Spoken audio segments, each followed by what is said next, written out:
So in about a month from now, we'll be going over the Battle of Chancellorsville and our reenactment, and I'll be discussing all this information with you in class, but it's on the website in case you missed a class that day or need to refresh your memory or anything like that, because this information is very important, so I really want you guys to get it.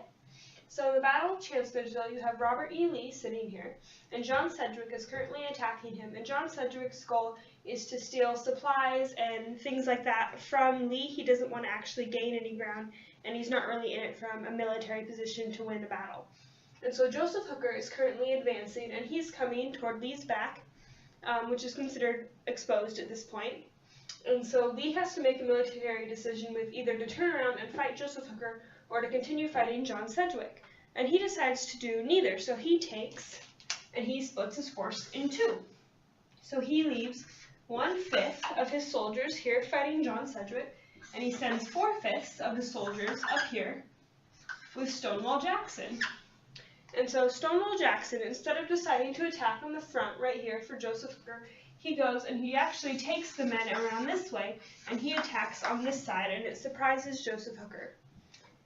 And so the Confederates won this battle, and the reason it's so interesting is because the number of Union soldiers were more than double the number of Confederate soldiers. There was about 60,000 Confederate soldiers and 133,000 Union soldiers. So the way we're going to do our reenactment is we're going to have 25 people be soldiers. In reality, that would break down to about one soldier actually being 7.25 thousand soldiers, but because we don't have about 200,000 people in our class, we're just going to break it down like that. And we're going to have 5 people be nurses, and then we're going to have 3 generals. And the generals we're going to have are Robert E. Lee, Stonewall Jackson, and Joseph Hooker. We're not going to have John Sedgwick be an actual general, because he's not as important as you would think, but we're still going to have men down here fighting this side against 1/5 of Lee's men.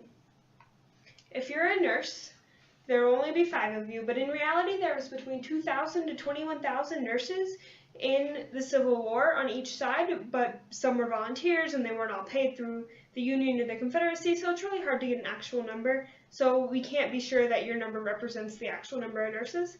But our main goal is to have the nurses be really overwhelmed with the amount of wounds and things like that. So after you figure out what you're going to be, whether it's a general, a nurse, or a soldier, you will get a piece of paper describing your role. So if you're a general, it'll tell you if you die during the battle, if you're wounded, things like that, why you make important decisions so that you're aware of all that.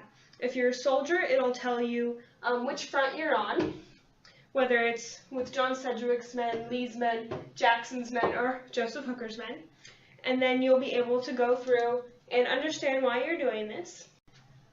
And also, if you're a soldier, it'll also tell you if you're wounded, if you die, if you go to the nurse before you die, things like that.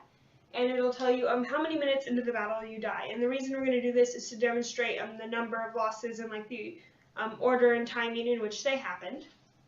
So all that information will be on your paper. And we're not allowed to have actual guns on campus, so I have 28 foam swords, and we're not allowed to actually hit each other with them, but have fun safely.